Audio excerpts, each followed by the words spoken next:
Choi confirms it again, saying it's literally gone, and explains that this is why they were chased by the wyvern. The others in the group refuse to believe this and question how such a massive building could simply disappear. Jin Mok finally comes to terms with the reality and tells his other friends that if the monsters roaming around can be real, then it's not too far-fetched to believe a building could vanish into nothingness.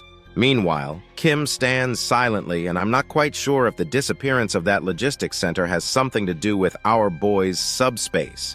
Anyway, the manager tries to keep everyone calm and tells them that no matter what, they need to dig through the tunnel. If they stay here, things will only get worse. He encourages everyone not to be discouraged, saying their time has just come a little early, and they will start heading into the tunnel as soon as possible. The woman from before tries to motivate the others by reminding them that even without the logistics center, they still need to think about their next move. So she insists they must force their way through. Kim turns to the manager, asking what "force our way through" actually means. The manager explains that everyone here has homes elsewhere, and vehicles are essential for travel. However, with the roads blocked, they need to find a way through.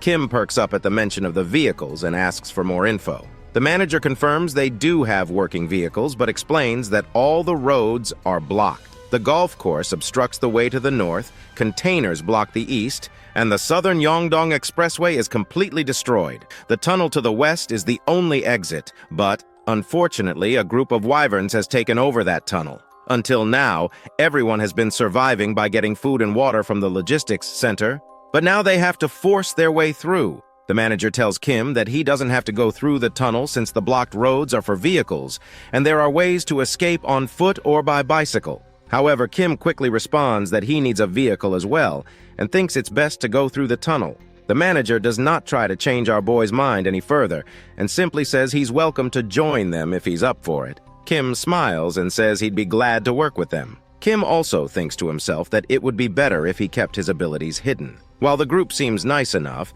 he can't ignore that they've been struggling to survive while he was safe in the center. They might have run out of food and supplies, and he's sure they won't be upfront about their situation. He understands their need for secrecy and plans to stay cautious as well. He then turns to the manager and says he wants to check out the situation with the tunnel and the wyvern. He's planning to go scouting, but in reality, he just wants to use his abilities to demolish that horde of monsters and rack up some sweet mana stones.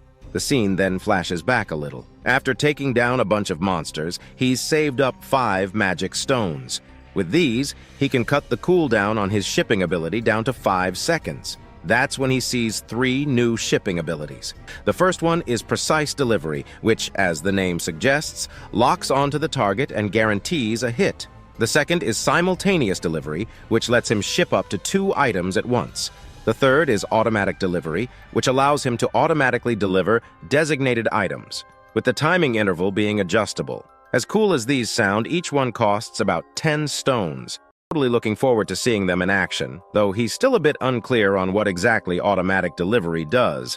In the present moment, he's grinning from ear to ear, thrilled that he's saved up the magic stones and looking forward to his scouting mission to earn some more. Or so he thought. His dream of purchasing fantastic abilities is quickly dashed when he finds himself stuck with Yong-Su, one of the guys he had saved earlier. When our boy asks him why he's tagging along, Yong-Su says it's too dangerous to go outside alone. Kim quickly reminds Young-So that he was the one being chased by a wyvern, but Young-So insists it doesn't matter because he can't let him go alone. Besides, he's confident that Kim will save him again if needed. Kim then remembers Young-So mentioning he had awakened a driver's ability, so he asks him if he can see a message window or something like that. Young-So says he hasn't seen any message window or anything like that, but he has a gut feeling that he has indeed awakened an ability. It just hasn't fully matured yet. Well, this info isn't exactly reassuring to Kim, and he's starting to feel pretty worried. As night falls, their bike zooms down the road at insane speeds. Kim is literally sweating in fear as he watches Young-So steer the bike with one leg while trying to balance on it. When he asks why Young-So is driving like this, the man responds that there are so many cars on the road and it's hard to see. That's when Young-So spots a wyvern up ahead. Kim quickly tells him to stop, since he can't see a thing. It looks like the monster has finally caught up to their presence, and as it glares at them, Young-So asks what they should do. Just then, a projectile hits the monster, taking it down in one blow, leaving Young-So completely baffled. Meanwhile, Kim calmly tells him to keep his head straight and not look back. While he says this, he sneakily retrieves the Mana Stone and stores it in his subspace. Finally, Young-So points out that he can see the tunnel up ahead. He slams on the brakes, but before Kim can ask him why he stopped in the middle of the road, the reason for their abrupt halt becomes clear. They see a ton of monsters crawling around the area. Young-So is absolutely terrified, and it wouldn't be surprising if he's already sharted in his pants. As one of the monsters starts to walk toward them, Young-So is pretty sure their game is over. Even with the electric bikes, there's no way they can outrun this many wyverns. Just as Young-So braces himself for the worst, Kim decides he has no choice but to use his subspace ability. He quickly calls up his system, dumps his Mana Stones to cut down the cooldown from 30 seconds to only 5 seconds. Young-So, confused, asks what the heck he's doing, but Kim doesn't bother to explain. Meanwhile, the monster lets out a deafening roar, and every monster in the vicinity starts closing in from all directions. Just in the nick of time, Kim shouts, "Ship!" and a projectile comes crashing down, taking out the monster and saving Young-So. Young-So, still anxious and panicked, glances back and is left wide-eyed when he spots a huge portal behind them, and Kim was standing in front of the portal. Then we see Kim upgrading his subspace 6 times, reducing the cooldown time of shipment to just 5 seconds. Pax explains that if Kim wants to reduce the shipment time even more, he'll have to upgrade his subspace level further using Mana Stones.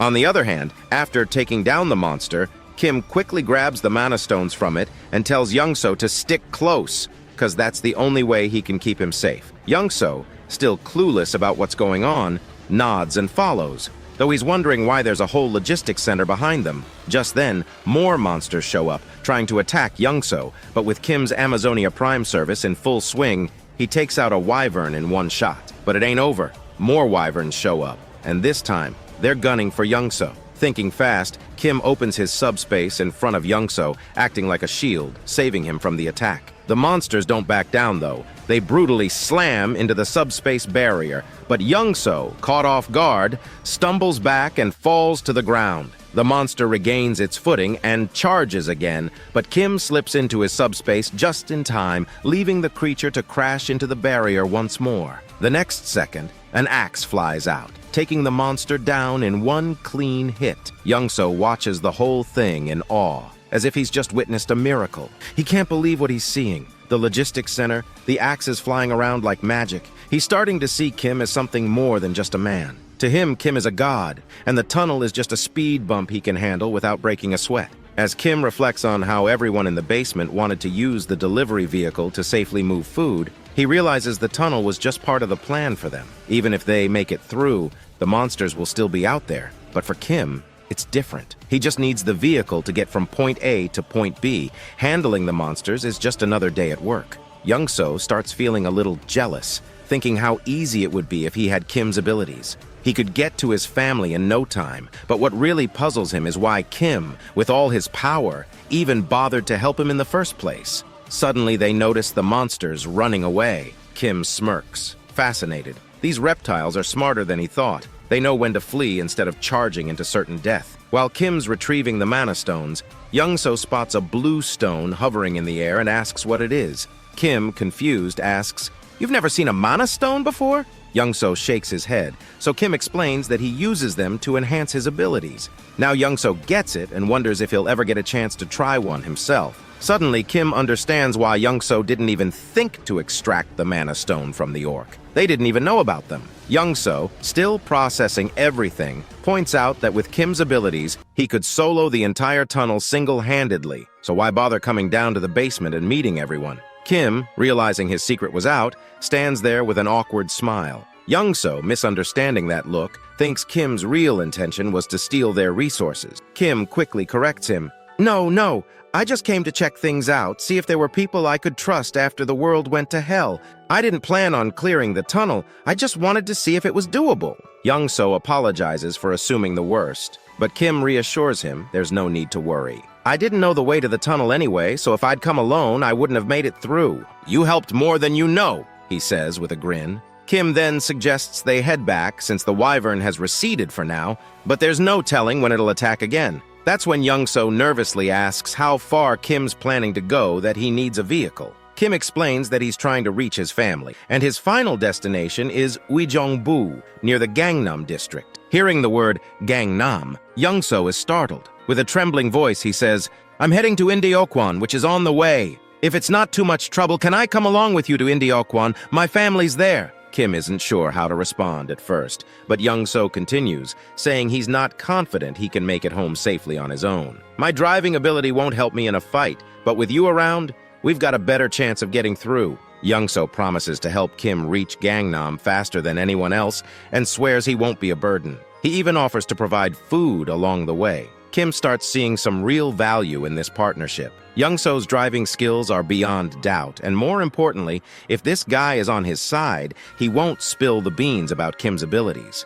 It's a win-win situation because Kim fears that if his abilities became known, there's no telling what people might do, maybe even try to assassinate him, though that might be overthinking it. Still, better safe than sorry. So all in all, Kim finally gives Young-so the green light to tag along, and Young-so perks up like a kid in a candy store. Kim then tells him he'll handle the tunnel and makes it clear that Young-so should keep his abilities a secret. He even asks him to make sure everyone else stays out of his way. Young-so eagerly agrees, promising to ensure that everyone cooperates. He's super positive about it, ready to do his part. But things don't go as Kim hoped, because that foolish guy went ahead and told everyone that Kim would be able to break through the tunnel on his own, using his awakened abilities. All they need to do is wait outside until he's done, and then they can move forward. Kim is left wide-eyed and clueless, seeing that Young-so just spilled the beans on what was supposed to be a secret. The others are astonished by this news and are eager to see how Kim is going to pull it off. Young-so, on the other hand, is more than happy to explain, while Kim curses his rotten luck, realizing he's now in a tough spot. In the end, Kim steps up and says that by tomorrow morning, he'll have the tunnel cleared for everyone to leave. In his mind, helping them is the best plan he has, considering they still have food supplies, which should keep things relatively calm. Once the supplies run out, chaos will likely erupt among everyone, so it's wise to clear the tunnel and ensure everyone can leave safely. That's when the manager calls out to Kim, saying he won't pry into his abilities or ask any questions about them. Instead, the manager respects him for the decision he has made to help everyone. He offers some food supplies from their reserves to Kim, which leaves him quite taken aback because this much generosity is just too much. The manager explains that since Kim risked his life to scout the tunnel, all they can offer in return is a bit of food. Now that he's even clearing the tunnel for them, they feel they can't repay him enough for his kindness. They apologize, saying all they can offer right now are a few words of gratitude. Kim tries to explain that he did it for himself because he wanted to, and that they shouldn't have to go to such lengths to help him. He insists that the food must be meant for their families and tells them to keep it. Young-so, however, steps in and tells Kim to just take it, and further points out that rejecting the food would be too harsh for everyone involved. Young-so also reminds Kim that he has a family too, just like everyone else. At that moment, Kim sees how excited everyone is to reunite with their families, and it makes him feel a pang of sadness because he doesn't want to let them down. As everyone enjoys their time together, the next day arrives. When they finally reach the tunnel entrance, Kim tells everyone to stay back. He then starts pedaling his bike into the tunnel,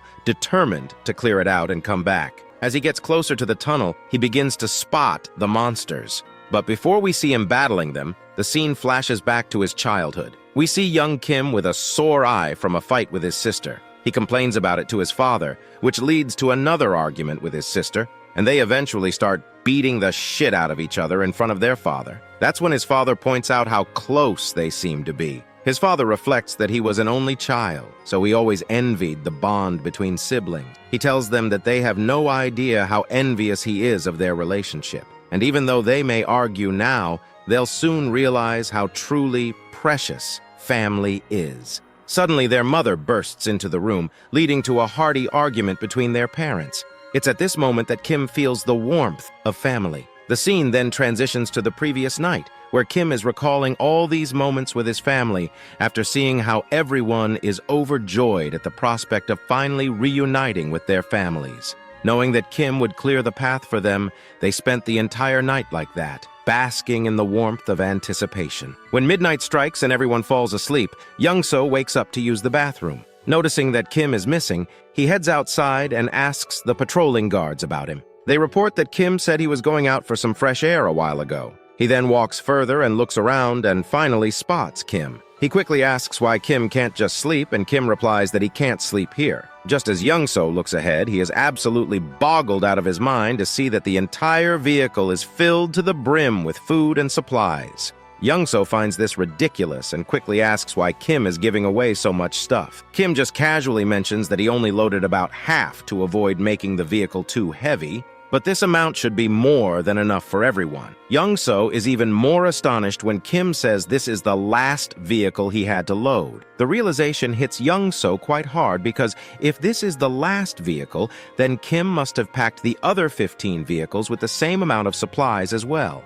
Kim quickly tells him to keep this a secret from everyone else. Young-so, however, points out that if Kim is giving away all of this stuff, what will they use during their journey? Kim just casually says they still have plenty of supplies left. Young-so is left astonished to hear this, realizing that the amount of supplies Kim just generously gave away is more than what you'd find in an entire logistics center. He can't fathom how much Kim must have in stock to give away so much. We return to the present, where Kim is effortlessly demolishing monsters like it's no big deal. As he fights, he thinks about how much easier it would be if he could just put all the people into his subspace and carry them to the other side. Unfortunately, his system states that with the current subspace level, it's not possible. But if he achieves subspace level 2, he could accommodate up to 20 people. To reach that level, he'd need to gather at least 100 mana stones. Kim quickly does a mental tally and notes that there are at most about 40 monsters, with a few running away. Given the numbers,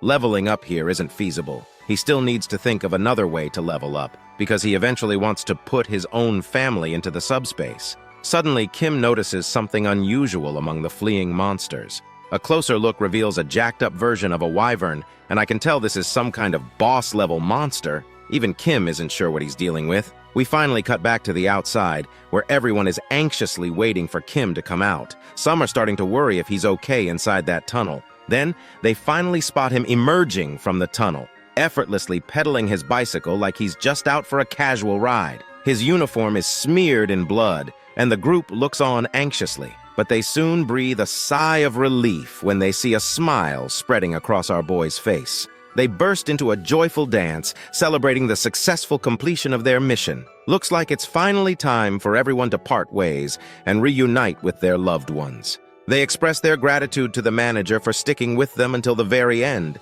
hoping he gets home safely as well. Kim hints that if they run into any trouble, they should try opening the cargo hold, as he has prepared a little gift that might be helpful. Everyone is intrigued and curious about the gift, but they eventually get into their respective cargo trucks and start making their way through the traffic. Once they cross the tunnel, they wave their goodbyes one last time and head down their separate road. We then see Kim sitting in the passenger seat, still preoccupied with the monster he saw in the tunnel. He's unsure if it was actually a wyvern, as it fled so quickly he didn't get a good look. He starts wondering if the wyvern he spotted was a leader, or maybe just an adult version of these monsters. But his thoughts are cut off by a weird crunching noise coming from under the truck. When we look near the tires, we see the trucks have run over some dead bodies, and the driver's face is full of sadness from hearing the bones breaking. Even Kim can see the regret on his friend's face,